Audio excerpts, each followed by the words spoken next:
अगर अभी तक आपने हमारे चैनल को सब्सक्राइब नहीं किया तो वीडियो के नीचे इस सब्सक्राइब के बटन पर क्लिक करें और साथ ही साथ इस बेल आइकन पर क्लिक करें ताकि आपको इससे भी अच्छी और लेटेस्ट वीडियोस मिलती रहें। हेलो व्यूअर्स, अस्सलाम वालेकुम, बिस्मिल्लाहिर्रहमानिर्रहीम। कैसे हैं आप सब? आज मैं आपके सामने बड़ी ज़बरदस्त सी रेसिपी लेकर आया हूँ। आज हम बनाने जा रहे हैं लाहौरी चना पुलाव। तो चलिए इंग्रेडिएंट्स हम नोट डाउन कर लेते हैं।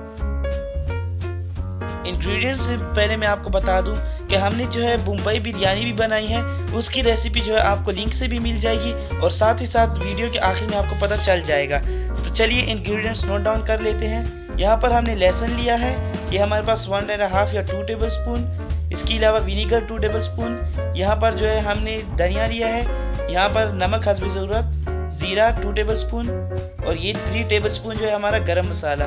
इसके अलावा यहाँ पे चने 250 ग्राम या 1 कप के करीब। और इस यहाँ पे हमने जो है सेला चावल लिए हैं। ये हमारे पास टोमेटोज 3, 1 ऑनियन और यहाँ पे मिर्ची हरी और यहाँ पे जो है 2 से 3 दरमियाने साइज के आलू। अब जो है इस चावलों को हमने भिगो लेना है। उससे पहले जो है आप रिटर्न रेसिपी देख सकते हैं। ये हमारी रिटर्न रेसिपी है, आप नोट डाउन कर सकते हैं। तो चलिए शुरू करते हैं। सबसे पहले ऑयल गरम किया, उसमें हम एक ऑनियन डालेंगे। ये हमारे इसमें एक ऑनियन गया और इसे जो है अच्छी तरह हमने फ्राई कर लेना है। इसे हमने बहुत अच्छी तरह फ्राई करना है, सिर्फ गोल्डन ब्राउन नहीं करना। अच्छे से मिक्स कर लेते हैं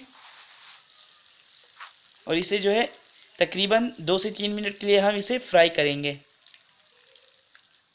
ये हमारे जो आप देख सकते हैं फ्राई होने शुरू हो गए हैं।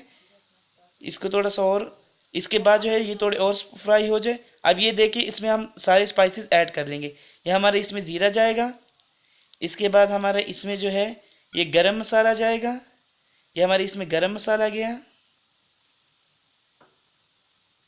इसके बाद हमारे इसमें धनिया पाउडर तकरीबन 2 टेबल स्पून, इसमें हमारा धनिया पाउडर गया है। इसके बाद जो है हमारे इसमें हस्ब ज़रूरत नमक जाएगा। नमक आप बाद में टेस्ट के मुताबिक भी डाल सकते हैं। ये हमारे इसमें जो है गार्लिक यानी कि हमारा जो है ये लहसुन जाएगा इसमें। और इन जो है सारी चीज़ों को अच्छी तरह हमने मिक्स कर लेना है। ये अच्छी तरह मिक्स होने के बाद जो है इसमें हम बाकी इंग्रेडिएंट्स मिलाएंगे। ये हमारे इसमें चने जाएंगे और इसे थोड़ा सा इसके साथ फ्राई कर लेंगे हम। ये हमने बॉईल किए थे चने पहले से। इन बॉयल चनों को जो है हमने फ्रीज़ कर लिया था। अब हम इन्हें जो है इस तरह से मिला लेंगे। ये फ्राई हो चुके हैं। अब टोमेटो जाएगा इसमें। टोमेटो जो है हमने ग्राइंड कर लिया है अच्छी तरह। ये हमारे इसमें जो है टोमेटोज़ गए और इन्हें भी अच्छी तरह हम मिक्स कर लेंगे। इसके बाद हमारे इसमें जो है आलू जाएंगे, पोटैटोज़। ये हमारे इसमें आलू जाएंगे। इसको बॉईल करने की ज़रूरत नहीं है क्योंकि जब हम इसको दम पर रखते हैं तो ये खुद ही नरम हो जाते हैं। और इन्हें सब चीज़ों को जो है हम अच्छी तरह फ्राई कर लेंगे। ये देखें, अब हमारा जो है यहाँ पर जो है इसमें पानी हम मिलाएंगे तकरीबन 5 ग्लास इसमें हमारा पानी मिलेगा। ये हमने इसमें 5 ग्लास पानी मिला दिया है और इसे भी अच्छी तरह हम मिक्स कर लेंगे।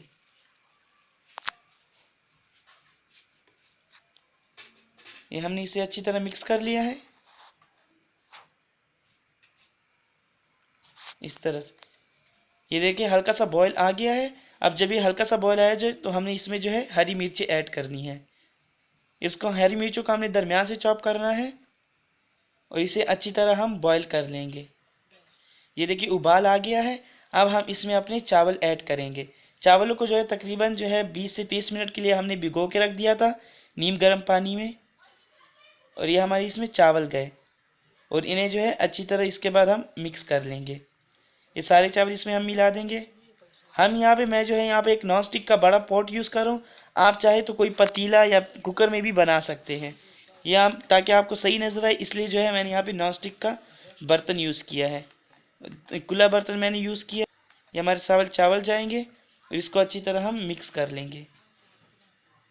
ये हमने मिक्स कर लिए। चलिए इस तरह से और अच्छी तरह हम सारी इंग्रेडिएंट्स को मिक्स कर लेंगे ताकि हर चीज़ का जायका आपस में जो है अच्छी तरह घुल मिल जाए। अब इसके बाद जो है इसमें थोड़ा सा बॉयल आने देंगे। ये देखिए बॉयल आ चुका है, उबाल आ चुका है। अब इसके ऊपर जो है हमने कवर कर देना है इसे। इसका लीड हम लगा देते हैं, इसे कवर कर लेते हैं और अच्छी तरह सारा पानी हमने जो है खुश्क कर लेना है। जब पानी खुश्क हो जाएगा तो उसके बाद मैं आपको नेक्स्ट स्टेप बताऊंगा। आप देख सकते हैं पानी खुश्क हो गया। अब यहाँ पे जो हमारा विनीगर था वो जाएगा। विनीगर हमने इसलिए यूज़ किया क्योंकि इससे जो हमारे चावल है वो फिर टूटेंगे नहीं और सारे चावल अलग अलग पड़ जाएंगे। अब ये एक मोटा सा कपड़ा है, इससे हमने चावलों को अच्छी तरह ढक लेना है इस तरह से, और ऊपर से जो है हमने इसे कवर कर देना है। ये इसका लीड जो है ये हमने लगाया और अच्छी तरह कवर कर लिया और तकरीबन 15 से 20 मिनट के लिए हम इसे रेस्ट के लिए छोड़ देंगे, दम पर छोड़ देंगे। अब 20 मिनट्स हो गए हैं, दम हमने खोल दिया।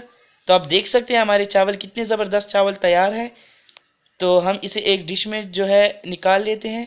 तो ये लीजिए हमारे ज़बरदस्त चावल तैयार है। अगर आपको हमारी आज की रेसिपी पसंद आई हो तो हमारी वीडियो को लाइक करें, सब्सक्राइब करें और ज़्यादा से ज़्यादा शेयर करें।